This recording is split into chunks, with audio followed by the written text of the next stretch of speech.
It started out as some idea of information and information technology being the weapon, being the threat in the story, and over the course of the story it grew into a character and then into the villain. Well, Chris, you used to work at a detective agency. Yes. Did that inspire your work on Mission Impossible? Not so much Mission Impossible. In my writing, it definitely did. First of all, that job was more of a glorified security guard. It sounds a lot cooler than it was. But what was fascinating in that line of work is that everyone was a liar. Everybody. Oh. Have you always been drawn to like mystery and espionage? Not really. I never set out to be an action director. I certainly never set out to direct a Mission Impossible, let alone 4 Mission Impossibles.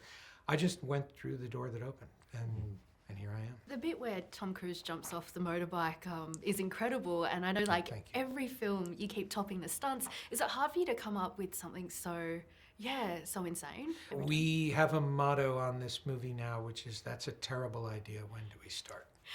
The more ill-advised something seems, that's how we know we're onto something. And what you're seeing in this movie is just Tom and I taking everything we've learned from all the movies previous, not just Mission Impossible, but Top Gun, Edge of Tomorrow, all the movies we've done separately and together, and just applying it to this one. So if you go back and look at the other Mission Impossibles, you can see within other sequences the dress rehearsals for the sequences we're doing now. After every movie, we just look at one another and say, we can do better. Well, just like on that, so the first Mission Impossible came out 27 years ago. Mm-hmm. What's it like writing a conclusion to this epic franchise? Like, is it just wish fulfillment? Or I keep hearing that it's a conclusion, and I don't recall ever saying that. So I don't know how it ends. That's the thing. Even if I set out to do that, if I set out to end the franchise, I couldn't be sure that that's how it would end. These movies are changing all the time. I don't know how it's going to. You filmed during COVID, and I understand, it would have been a bit unprecedented, I guess, with people in lockdown. Was that unprecedented, and would you have that chance to kind of shoot somewhere like Venice and Rome where it's kind of empty again? It certainly did. It created difficulties and it created opportunities. I don't think we could have shot in Rome or Venice the way that we did had we not done so during the pandemic. At the same time, imagine shooting in Venice in little 3-foot wide alleys while you're trying to work with newly created COVID protocols where everybody had to be 2 meters apart.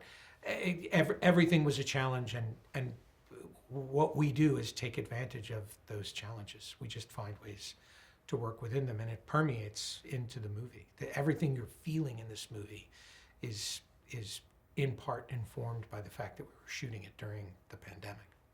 Would you come back to Sydney? Because Mission Impossible 2 was in Sydney. Would you come back to Sydney for part 2? Absolutely. I love Australia. I've lived here. I've traveled here several times. I love this part of the world. I'd love to find a way to do it. Like in terms of like flexibility and on locations, it said the rooftop scene, you rewrote that once you saw how beautiful it was. Yeah. Did you have that flexibility with any other locations on the film? The entire movie, every day. That's how we work. We never let the plan get in the way of a better idea. And most of what we do is about character and emotion rather than plot and execution. So what you're seeing in terms of improvisation in the Rome car chase, you're seeing that. The foot chase, you're seeing that. On the train. All those moments, all those character flourishes are all things that we found along the way. Really, the writing of these movies is just to create a structure that give the actors enough freedom to create. There's a lot of difficult kind of scenes, like Hayley with the handcuff to Tom, and a lot of incredible scenes like that. I was just wondering, what was the most difficult for you to kind of execute? And I don't mean that, I don't say this to be evasive. Every single scene was difficult in its own way, every shot, whether it was because of the engineering involved, the COVID protocols, or just the standards we set for ourselves. Every single shot and every sequence was challenging in its own way. In terms of like, you write characters once you've cast them. What's your process collaborating with actors? It's really about, everything changes when we're on set, we're on camera. And because every scene that precedes that or comes after it has probably changed at some point as well. So I wake up every day not knowing how the day is going to end.